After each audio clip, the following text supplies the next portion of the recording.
Hi, I'm Mark and I'm passionate about English.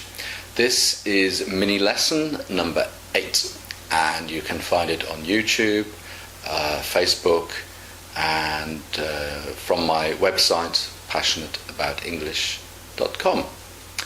Okay, nothing funny today, no wig, no funny t-shirt, no animals, so just an ordinary shirt. Okay, but the reason I am trying to do different things in the video is really to make it a little bit more interesting for you and for me, and to encourage you to share the videos. Okay, learning English can be fun. It doesn't have to be so serious. The more you can enjoy learning something, the more you will probably learn from it. Okay, let's jump straight in to the lesson. Maybe I explained that before. Jump in means let's just do it. Okay, so let me get my little glass of idioms. I'm going to have to start putting some more in soon. Okay, so I've got one. Okay. Alright, so this idiom is I haven't got a clue. Or you could also say I haven't got the foggiest. Okay, so if someone asks you a question, I'm trying to think of a question now. Who was the 22nd Prime Minister of Britain? Not many people will know this, so you could say, I don't know, I haven't got a clue, or I have no idea. It basically means I just don't know. And I haven't got the foggiest means the same thing.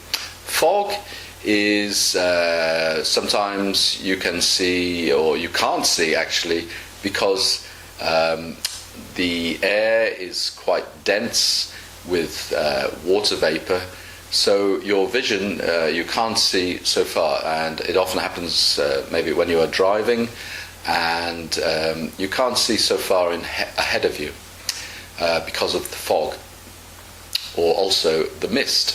And fog and mist are slightly different, but I'm not going to explain that now. So I haven't got a clue, I haven't got the foggiest.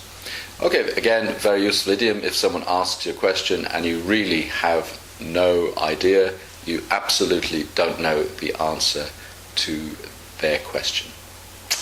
Alright, let's have a look at a phrasal verb.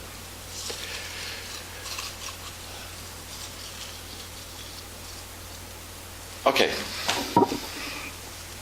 so the phrasal verb today, is keep up with.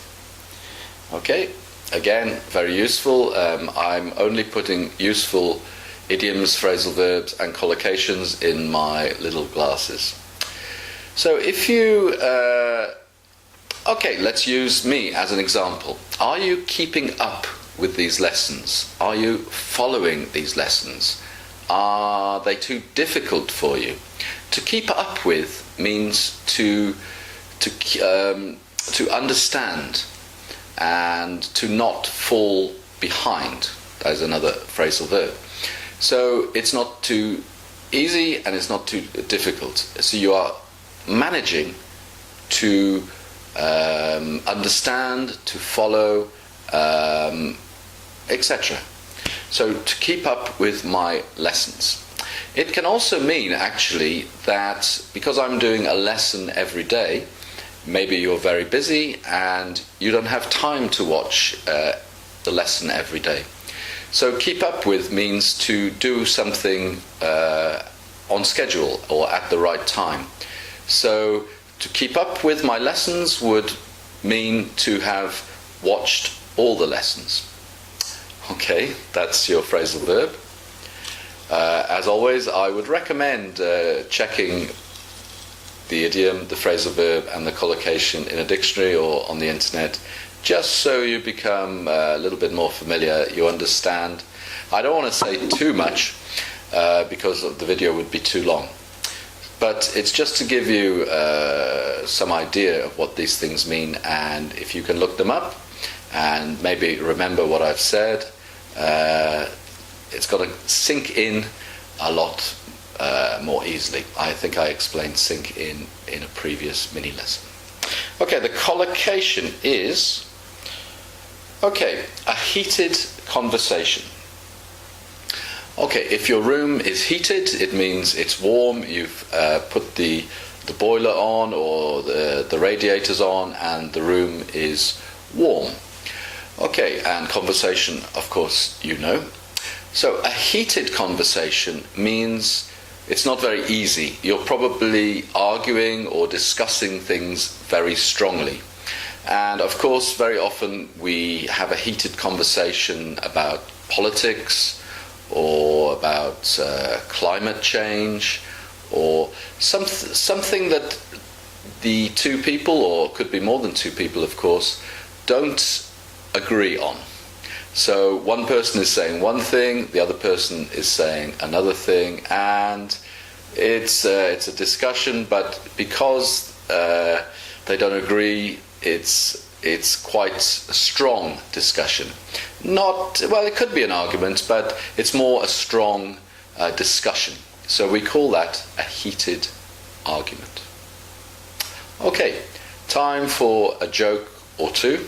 I'm going to try and not do too many jokes, because the jokes are actually taking quite a long time in these mini videos, and I don't want to make the mini videos too long. Okay, but let's have a look at my book and open the page, open the book and find some joke. I think I'll have to take my glasses off here, and I keep saying that, so take my glasses off.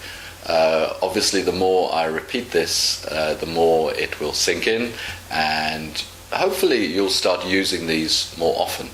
But also remember that it's not just about learning these idioms, phrasal verbs, collocations to use. That would be great, but my hope is that they become more and more recognizable. So when you hear them, you understand them much more easily or quickly. Okay, so this is to do with drink. And when we say drink in English, it often means to do with drinking alcohol. So this is to do with drink and drinking. So the first joke is, a fish walks into a bar. The bartender says, "What do you want?" And the fish croaks, "Water." Alright, so I think this is kind of a little bit of an old joke. So, of course, a fish doesn't usually walk into a bar, but it's a joke. And the bartender means the barman or the bar girl, the bar woman, says, "What do you want?" And the fish croaks. Croak is to say something with difficulty. So he doesn't say water, he goes, "Water." Of course, because a fish needs to be in water. That's where fish live. So a fish walks into a bar means he's out of the water. So he's saying, "Please give me water. I need water. I'm a fish." It's an old joke, but I think it's quite funny. Okay, and another one. This is also a very kind of old joke, which if you told it to a British person, I'd say, "Oh God, I've heard that before." Alright, a horse walks into a bar and orders a drink. The bartender says, "Why the long face?" Okay, so this is a joke based around an idiom. If you have a long face, it means you look unhappy or you look sad for some reason. Now, horses, of course, have long faces. They're not round, they're not kind of square, they're quite long. So the bartender is saying, "Why the long face? Why are you unhappy?" But of course, horses always have long faces. It's a good joke, but as I say, probably many British people at least have heard this joke before. Okay, so just two short jokes today. I hope you enjoyed the lesson. Please check out passionateaboutenglish.com for more information about my courses starting in September. They're going to be full of all kinds of things: idioms, phrasal verbs, collocations, but also interviews, pronunciation, tips on learning English, and so much more. And they will be about 3 hours, but you can watch them in little sections like you're watching these mini lessons, and they'll be sent to you weekly, so you can watch them. And of course you can watch each section as many times as you like. If you attend a language school or an English class in your country, after the lesson's gone. Maybe you took some notes, but the lesson is finished and you'll never have that lesson again. But with these video lessons, you can watch as many times as you like, and each time you watch them, I guess you will understand more easily. Okay, thank you very thank you very much, and listen out for the bass riff coming up after this to give you a chance to win my first 3-month course for free. All right, thank you very much indeed. Bye.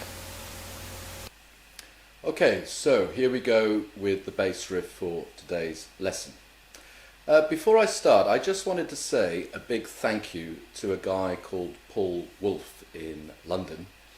Some years ago, I came across his website, www.howtoplaybass.com, and like I'm going to do in September, a weekly lesson.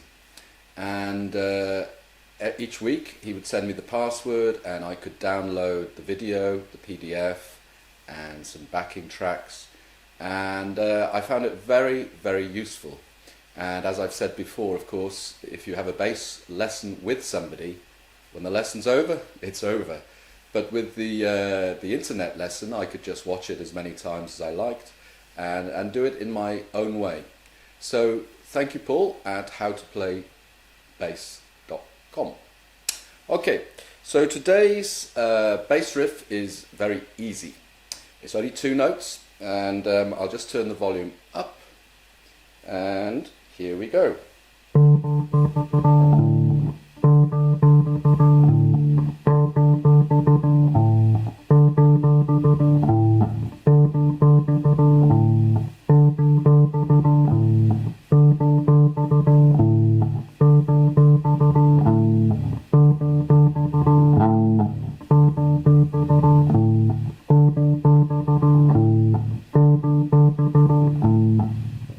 Okay, so that's hopefully instantly recognizable. There's a collocation. In this case, it's not just one artist, it's a solo artist and a group who performed the song that this bass riff is taken from.